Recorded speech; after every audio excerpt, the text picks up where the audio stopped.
Hello friends and parents, welcome back to my channel. आज के episode में हम बात करने वाले हैं पोस्ट पार्टम डिप्रेशन या फिर बेबी ब्लूज जिसको बोला जाता है। ये दोनों थोड़ा सा डिफरेंट है, लेकिन हर न्यू मॉम को ये फेज से होके गुजरना पड़ता है। ये बहुत नॉर्मल फेज है और इसके लिए बिल्कुल भी एम्बैरेस फील करने का जरूरत नहीं है। तो आज के एपिसोड में हम बात करने वाले हैं पोस्टपार्टम डिप्रेशन या बेबी ब्लूज किसे कहा जाता है, ये क्या होता है, और हम इसके कुछ रेमेडीज और कुछ प्रिकॉशंस के बारे में बात करेंगे। इसके अलावा अगर हम डॉक्टर्स के पास जाते भी हैं तो डॉक्टर्स के साथ हम क्या बात करेंगे, हमारे चेकलिस्ट क्या होना चाहिए, हम डॉक्टर से क्या एक्सपेक्ट कर सकते हैं, उनसे हमें क्या इंफॉर्मेशन कलेक्ट करना चाहिए जो कि हमें पोस्टपार्टम डिप्रेशन के टाइम पे हेल्पफुल होगा। इन सारी चीजों के बारे में आज के एपिसोड में हम बात करने वाले हैं। अगर आपको आज का एपिसोड हेल्पफुल लगे तो लाइक बटन को जरूर हिट करिएगा, इससे मुझे मोटिवेशन मिलेगा आप लोगों के लिए ऐसे ही नए नए टॉपिक पर अच्छे अच्छे वीडियोस बनाने का। अगर आप मेरे चैनल के नए व्यूअर हैं तब बिल्कुल भी आप मेरे कोई भी एपिसोड मिस नहीं करना चाहेंगे। नीचे जो लाल कलर का सब्सक्राइब बटन आपको दिख रहा है उसको दबा के ग्रे कर लीजिए। साइड में बेल आइकन को आप हिट कर सकते हैं रेगुलर नोटिफिकेशंस के लिए। सबसे पहले हम ये जान लेते हैं पोस्टपार्टम डिप्रेशन होता क्या है। ये जो मदर का फेज रहता है ये after child birth 1 to 2 week के बाद शुरू होके 1 साल के बीच में कभी भी हो सकता है। पोस्टपार्टम डिप्रेशन जो होता है वो इसलिए होता है क्योंकि आप फील किए होंगे। मैं आपको एग्जांपल देके इस चीज को समझाना चाह रही हूँ। जैसे आपका हर महीने में पीरियड्स होता है, पीरियड्स के टाइम पे आपके मूड स्विंग्स होते हैं। कभी कभी बेड से उठने का मन नहीं करता, कुछ भी करने का मन नहीं करता, एकदम से हम लोग को मतलब बोर और इरिटेशन फील होता है। तो ये जो चीजें चल रही होती है ये इसलिए चल रही होती है क्योंकि हमारे बॉडी में जो हार्मोनल चेंजेस होते हैं उसी के चलते हमें ऐसा फील होता है। और प्रेगनेंसी के टाइम पे देखिएगा, जो प्रेगनेंसी का फेज रहता है उसमें हम बहुत खुश रहते हैं, हम बहुत ओवर पैम्पर्ड होते हैं, हमें खाना पीना हर चीज में सब अच्छा अच्छा मिलता है और इसलिए हम लोग के बॉडी में वो हैप्पी हॉर्मोन्स बहुत ज्यादा सिक्रेशन होते हैं जिससे कि हमारा मूड काफी अच्छा होता है। और जब डिलीवरी होता है सडनली ये जो हॉर्मोन्स एकदम टॉप पे होते थे वो एकदम फॉल कर जाते हैं और हमारे बॉडी से हमारे ब्लीडिंग हो रहा होता है। हमारा जो न्यू बॉर्न बेबी है उसको ब्रेस्ट फीड करवाना, एक जगह से उठने का मन नहीं करता, कुछ दिन तक 2 वीक्स आफ्टर बर्थ 2 वीक्स तक हमारा ब्लीडिंग भी होता है, कोई कोई मॉम्स का ज्यादा भी होता है। तो ये जो फेज चलता है इसमें हमारे बॉडी में बहुत सारे ऐसे चेंजेस होते हैं जिसको टैकल करना एक मदर के बॉडी के लिए थोड़ा सा डिफिकल्ट होता है। तो इस फेज में पोस्टपार्टम डिप्रेशन का होना बहुत आम बात है। कुछ कुछ मदर्स में ये थोड़ा सा कम परसेंटेज में होता है, कुछ मदर्स में इसका इफेक्ट काफी हाई रहता है। तो इस वजह से आपका अवेयरनेस बहुत जरूरी है।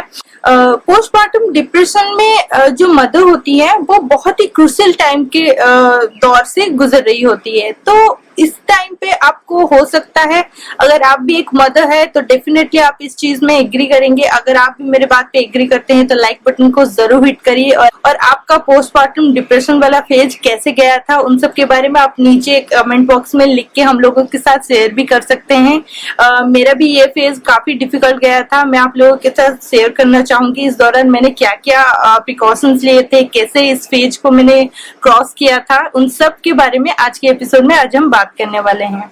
बहुत टाइम पे जो पोस्टपार्टम डिप्रेशन होता है इसके दौरान अपने ही बेबी के साथ टाइम बिताना अच्छा नहीं लगता, किसी के साथ बात करना अच्छा नहीं लगता, ना ही आपको कोई भी काम करने का मन करता है क्योंकि हम लोग का जो बॉडी होता है आफ्टर बर्थ बहुत ज्यादा टायर्ड हो चुका होता है और इतने सारे चेंजेस बॉडी में हो रहे होते हैं। तो उसके चलते माइंड में एक क्वेश्चन उठ रहा होता है कि ये सारा चीज के चलते मेरा बॉडी कॉम्प्रोमाइज किया या मैंने कॉम्प्रोमाइज किया। कभी कभी पोस्टपार्टम डिप्रेशन को अगर सही तरह से हैंडल नहीं किया गया तो आगे चल के बहुत सारे मदर्स अपने बच्चे के लिए भी हार्म करने के बारे में भी सोच सकते हैं। तो ये बहुत एक्सट्रीम केस है। मदर्स के लिए इनिशियल टाइम पे इसको सही तरह से हैंडल करना बहुत जरूरी है।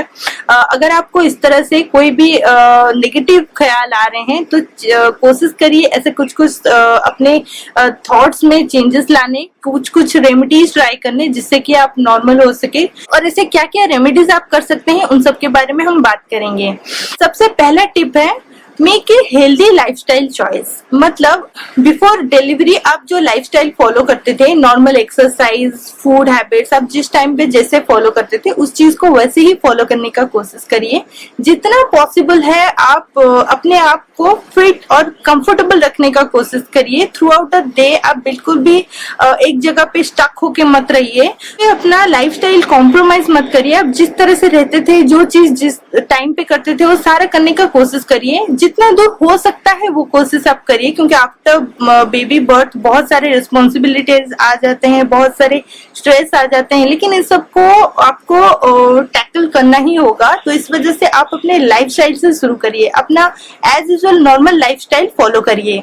सेकेंड टिप है सेट रियलिस्टिक एक्सपेक्टेशंस, मतलब आप कभी भी ये मत सोचिए कि आप अकेले ही सारा चीज कर लेंगे या फिर आपके अकेले को ही सारा चीज करना है। आप ये अगर सोचेंगे तो माइंड में स्ट्रेस होगा ही होगा, क्योंकि अकेले उस टाइम पे आप सब चीज नहीं कर सकते हैं। उस टाइम पे आपको बच्चे को देखना होता है, घर में बाकी सारा चीज अगर करने पे आप कॉन्सेंट्रेट करेंगे तब समहाउ आप खुद को भी निगलेक्ट करेंगे, अपने बेबी को भी निगलेक्ट करेंगे। तो इस वजह से कोशिश करिए आप जितना हो सकता है उस टाइम पे आप अपने जो एक्सपेक्टेशंस है खुद से वो लिमिट करना, मतलब आप जितना कर पा रहे हैं उतना करिए, उससे ज्यादा आप ओवर एक्सपेक्ट मत करिए खुद से, क्योंकि खुद का बॉडी भी रेस्ट चाहता है, आपके बेबी को भी आपका पीसफुल माइंड चाहिए जिससे कि आप उसको अच्छी तरह से केयर कर सकें।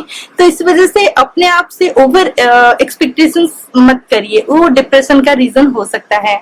हमारा थर्ड टिप है जब कभी भी आपको थोड़ा बहुत भी टाइम मिले, कभी बेबी को अगर उसके पापा पकड़ रहे हैं या घर के दूसरे फैमिली मेंबर पकड़ रहे हैं, तब आप अपने शौक पूरा कर सकते हैं। लाइक आपको अगर थोड़ा बहुत उस टाइम पे कुछ कुकिंग करना है या बाहर कहीं पे थोड़ा बहुत टहलने जाना है, भले ही वो 15-20 मिनट का ही टाइम क्यों ना हो, लेकिन आप अपने लिए थोड़ा सा टाइम निकालिए उस दौरान, क्योंकि आप जब अपने लिए टाइम निकालेंगे तो आपका माइंड भी थोड़ा रिलैक्स फील होगा, थोड़ा सा आप जो नेगेटिव थॉट से ब्रेक मिलेगा। तो इस वजह से आप अपने लिए थोड़ा सा टाइम निकालने का कोशिश करिए। थ्रू आउट द डे जितना भी मुमकिन है आप कोशिश करिए, थोड़ा सा ही टाइम ही सही। हमारा फोर्थ टिप है अवॉइड आइसोलेशन। आइसोलेशन नहीं करना है खुद को, इसलिए क्योंकि उस टाइम पे आपके दिमाग में जो थॉट्स चल रहे होते हैं वो आपके लिए बहुत ज्यादा डेंजरस हो सकते हैं अगर आप अपने ही अंदर वो दबा के रखें। आप हो सकता है अपने पार्टनर के साथ ये सारा चीज बात कर सकते हैं, आपके कोई बेस्ट फ्रेंड है आप उनसे बात करिए, या फिर आपकी मदर है या आपके फादर है, आप जिस किसी से क्लोज बात कर सकते हैं उन सब का हेल्प आपको लेना है। आपको अपनी फीलिंग्स किसी से शेयर करना है ताकि आपके माइंड में ये कंजेशन ना हो। हमारा फिफ्थ टिप है आस्क फॉर हेल्प। उस दौरान आपको हेल्प का जरूरत है, क्योंकि जो अदर फैमिली मेंबर्स हैं वो भी आपका केयर करते हैं और उस टाइम पे वो हेल्प करने के लिए तैयार रहते हैं। इस वजह से आप उनसे हेल्प का एक्सपेक्टेशंस रख सकते हैं। अगर कुछ वर्स्ट सिचुएशन रहा तो तब भी आप अपने पार्टनर के साथ ये सारा चीज शेयर कर सकते हैं कि आप कौन सा चीज कर पा रहे हैं, कौन सा नहीं कर पा रहे हैं, आपके माइंड में क्या चल रहा है। इन सब के बारे में आप अपने पार्टनर से या फिर अपने बेस्ट फ्रेंड से या किसी से भी बात करके अपना माइंड का स्ट्रेस थोड़ा सा रिलैक्स कर सकते हैं। उस टाइम पे आपको सपोर्ट का जरूरत है। बिल्कुल भी ये मत सोचिए कि इस टाइम पे मैं अगर हेल्प का रिक्वेस्ट करूंगी तो सामने वाला क्या सोचेगा। बिल्कुल ऐसा नहीं है। इस टाइम पे ये नॉर्मल फेज है, ये भी गुजर जाएगा, लेकिन जो आपके सराउंडिंग में आपके क्लोज हैं वो आपके लिए हेल्प करने से बिल्कुल भी नहीं हिचकिचाएंगे। आप हेल्प के लिए एक्सपेक्ट कर सकते हैं, इसमें कोई दिक्कत नहीं है। ये पोस्टमार्टम डिप्रेशन का जो फेज होता है इसमें किसी का फॉल्ट नहीं होता, कि कोई यहाँ पे कल्प्रिट नहीं होता है।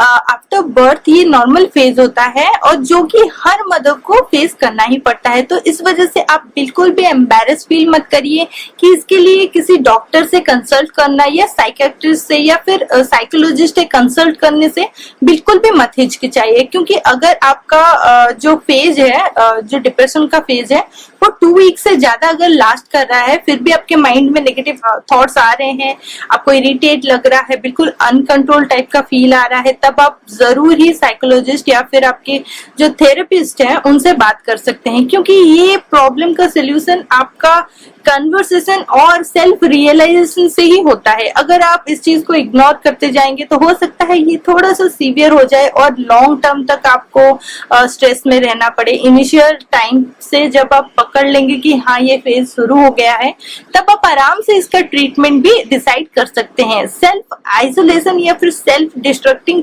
थॉट्स अगर माइंड में आने लगे, तब आपको समझ जाना है कि आपका ये पोस्टपार्टम फेज में भी शुरू हो चुका है। तो चलिए अभी बात कर लेते हैं हमें डॉक्टर के पास कब जाना चाहिए, और अगर हम डॉक्टर के पास जा भी रहे हैं, अपने थेरेपिस्ट के पास जा रहे हैं, तो हमें कौन कौन से क्वेश्चंस पूछने चाहिए। ये चीज आप अपने कोई क्लोज फ्रेंड से भी अगर कर सकते हैं जिनका थोड़ा बहुत इसके रिगार्डिंग एक्सपीरियंस हो, वो भी आपको अच्छे गाइडेंस देंगे। अगर आपको कंफर्टेबल लगता है तो अपने सराउंडिंग में आप अपने क्लोज पर्सन्स के साथ ये सारा डिस्कशन करिए, आपको क्या फील हो रहा है, कैसा लग रहा है, तब हो सकता है वो आपको भी कुछ सोल्यूशन दे अपने एक्सपीरियंस के हिसाब से। आप हमारे साथ भी ये चीज शेयर कर सकते हैं। नीचे कमेंट बॉक्स में भी आप लिख के बताइए आपका पोस्टपार्टम फेज किस तरह से गया था, उससे बाकी सबको भी काफी हेल्प होगा।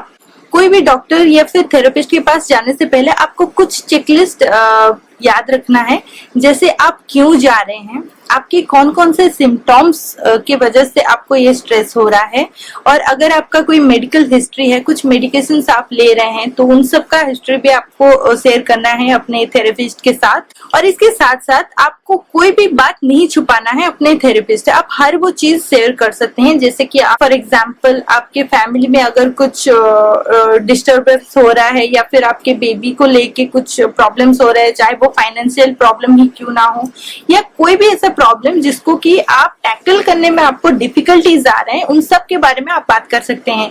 उससे क्या होता है कि सामने जो पर्सन बैठा हुआ है वो आपके इमोशनल जो थॉट्स चल रहे हैं उसको आराम से कैच कर पाएगा। इस वजह से आप कुछ भी हाइड करने का जरूरत नहीं है। अगर आप किसी के ऊपर पूरी तरह से ट्रस्ट कर सकते हैं तो वो हो सकता है वो थेरेपिस्ट हो, क्योंकि वो आपको पूरा हेल्प करने का पूरा कोशिश करेंगे। आप कोशिश करिए ये सारा चीज जो पॉइंट्स मैंने बताया, ये सारे पॉइंट्स अपने थेरेपिस्ट के साथ बात करने। अगर आपको ऐसा फील हो रहा है तो जरूर ही आप थेरेपिस्ट कंसल्ट करिए, जहाँ पर हर मदर को एक स्ट्रॉन्ग सपोर्ट का जरूरत होता है। हमारे सोसाइटी में इस चीज को उतना इजीली एक्सेप्ट नहीं किया जाता, बहुत जन को इसका नॉलेज भी नहीं है। इस फेज में जो डिफिकल्टीज के साथ एक मदर जूझ रही होती है, उस सिचुएशंस को सबको ही समझते भी नहीं है। तो ये जो फेज है ये मेरा किस तरह से गया था, आज मैं आप लोगों के साथ शेयर करना चाहूंगी। गूगल पैदा होने के बाद 2 महीना हम यहीं कोलकाता में ही थे। मेरी मम्मी मेरे साथ थी, मेरे पापा, मेरे इन-लॉज, सबको ही मेरे साथ थे। डिलीवरी के टाइम पे 10 दिन ऐसे ही आराम से काफी अच्छे से बीत गया। उस टाइम पे मुझे बिल्कुल कुछ नहीं फील हुआ, लेकिन उसके बाद जब मेरी मम्मी मेरे साथ रहने की वजह से भी मुझे काफी हेल्प मिला। लेकिन इसके बावजूद यहाँ पर जो 2 महीना बीता ठीक ठाक था, उतना कुछ मुझे पता नहीं चला। जब 2 महीने के बाद मैं यहाँ से अपने मायके में गई, मैं वहाँ पे 3 से 4 महीना वहाँ पर बिताई, तो उस दौरान मुझे ऐसे फेज से गुजरना पड़ा जो मैं कभी भी सोचा नहीं था कि इस तरह से फेज भी लाइफ में कभी आएगा। ये तब पास में नहीं होते थे, और हस्बैंड के पास नहीं होने से भी बहुत टाइम पे माइंड में बहुत सारे नेगेटिव थॉट्स भी आते हैं। उस टाइम पे मेरे माइंड में भी बहुत ऐसे आते थे। जब मैं अपने मायके में थी तो कभी कभी मैं इनसे फोन करके भी झगड़ती थी, कभी कभी इधर उधर का बात करना, जैसे छोड़ दिए, ये कर दिए, वो कर दिए, उस तरह से मैं बहुत टाइम पे फोन करके झगड़ती थी। लेकिन थैंक्स टू गॉड वो सारा चीज काफी अंडरस्टैंड करते थे। उनको चाहे मैं जितना गुस्सा करूं उसके बाद भी वो काफी अच्छे से सब चीज को समझाते थे। और अगर मैं through out the day 2-3 bar phone करके झगड़ा कर ली तो शाम को एंड ऑफ द टाइम वो फोन करके मुझे समझाएंगे, अगर कुछ प्रॉब्लम है तो शेयर विथ मी, ये करो या वो करो। इस तरह से वो हर तरह से कोशिश करते थे कि मेरा माइंड चिल हो जाए, फिर से रिलैक्स हो जाए। तो वो सपोर्ट मुझे फोन में मिलता था, लेकिन समहाउ उतना सफिशिएंट नहीं था, क्योंकि मुझे लगता था कि शायद बच्चा होने के बाद मुझे कोई प्रायोरिटी नहीं देता है, क्योंकि शुरू से ही मैं पैम्पर्ड चाइल्ड रही हूँ। तो अपने फैमिली में भी मुझे हर छोटे छोटे चीजों के लिए भी प्रायोरिटी दिया जाता था। अभी भी प्रेगनेंसी के बाद प्रायोरिटी जो होता है वो थोड़ा सा डाइवर्ट हो जाता है बेबी के ऊपर, क्योंकि मेरे पापा और मेरी मम्मी दोनों ही गूगल का बहुत अच्छे से ध्यान रखते थे, तो थोड़ा सा मुझे फ्री टाइम उस टाइम पे मिल जाता था। लेकिन ये जो फेज मेरा 2-3 महीने का चला, ये बहुत डिफिकल्टीज वाला था। नींद नहीं आता था, बहुत टाइम पे माइंड में इधर उधर के ख्याल आते थे। उस टाइम पे सुइसाइड जैसा बातें भी मेरे दिमाग में बहुत टाइम पे आया है। तो मुझे ऐसा भी लगता था कि जिंदगी का कोई मतलब नहीं है, जीना नहीं है। कभी कभी ऐसा भी बुरा वक्त आया है कि मुझे मतलब हर वो चीज बुरा लगा है जो अब मैं अभी वो सारा चीज जो फेज में याद कर रही हूँ, मुझे इतना ज्यादा बुरा लग रहा है। उस फेज में मैंने ऐसे ऐसे एक्टिविटीज किए हैं जो मैं कभी भी नहीं सोच सकती थी कि ऐसे एक्टिविटीज में मैं कभी करूंगी, ऐसे ऐसे चीजें मेरे ख्याल में आएंगे। उस टाइम पे अपने माइंड पर बिल्कुल कंट्रोल नहीं रहता। कुछ टाइम पे मुझे ऐसा लगता था कि मेरा डेथ हो गया है, या मेरे फैमिली में किसी का डेथ हो गया है, मेरा इनके साथ डिवोर्स हो गया है, और भी ऐसे बहुत सारे नेगेटिव थॉट्स आते थे। मुझे हमेशा लोनली और बहुत ज्यादा ऐसे फील होता था कि मुझे कुछ नहीं करना है। मेरा सेल्फ डिस्ट्रक्टिव वाला जो सिम्टम्स दिखने शुरू हो गए थे। तो ये सारा सिचुएशन इतना बुरा जाएगा मुझे कभी लगा नहीं था। उस टाइम पे मैं अपनी मम्मी और पापा के साथ बहुत सारी चीजें शेयर करती थी, तो स्टिल वो इनफ नहीं था। उसके बाद मैं कुछ आर्टिकल्स ऐसे पढ़ रही थी, तब मुझे पता चला पोस्टमार्टम डिप्रेशन के बारे में। तो तब मैंने ये सारा चीज शेयर किया अपने हस्बैंड के साथ। तो वो भी मुझे बोले कि ठीक है, तुम्हें बहुत ज्यादा अनकंफर्टेबल लग रहा है तो मैं लेके आ जाता हूँ, यहाँ पर आके हम कुछ देखते हैं, कुछ करते हैं। लेकिन उस दौरान मेरे पापा मेरे ये सारे सिम्टम्स देख के शायद उनको कुछ फील हुआ, मैं अनकंफर्टेबल हो रही हूँ उनसे बात करना और कुछ। तो इस वजह से मेरे पापा रोज मुझे सुबह शाम बाहर जॉगिंग के लिए लेके जाते थे। मेरे सुबह का ब्रेकफास्ट से शुरू करके रात के डिनर तक हर चीज का ख्याल रखते थे। और मेरे पापा काफी अंडरस्टैंडिंग लगे उस टाइम पे, मुझे एक अच्छा सपोर्ट देने के लिए। तो उस टाइम पे मेरा ये फेज काफी अच्छे से बीत गया, क्योंकि मेरी मम्मी गूगल के लिए हर वो चीज करती थी जो मुझे करना चाहिए था एज ए मदर। मैं पहला 3 महीना बहुत डिफिकल्टीज के साथ बीता, क्योंकि उस टाइम पे मुझे गूगल के लिए भी कुछ करने का मन नहीं होता था। हालांकि गूगल के लिए मैं बहुत ज्यादा पॉजिटिव थी, स्टिल मुझे करने का बिल्कुल मन नहीं होता था। ये जो फेज है ये हर मदर की लाइफ में आता ही है, तो इसके लिए बात करने से कभी आप हिचकिचाइए मत, क्योंकि ये अगर आप बात नहीं करेंगे तो ये स्ट्रेस आपके माइंड में बहुत ज्यादा डेवलप कर सकता है। क्योंकि मेरे सराउंडिंग में मेरे मम्मी, मेरे पापा, मेरे हस्बैंड मेरे मेन स्ट्रेंथ थे, जो कि मुझे फुल सपोर्ट किए। और ये 3-4 महीना मैक्सिमम लगा होगा जितना मैं अभी कैलकुलेट कर पा रही हूँ। उसके अंदर मेरे ये जो थॉट्स हैं ये सारे अपने कंट्रोल में आने लगे। फिर मुझे समझ में आ गया कि ये जो फेज है ये हार्मोनल चेंजेस के चलते हो रहे हैं, और कुछ दिन बाद ये नॉर्मल हो जाएंगे।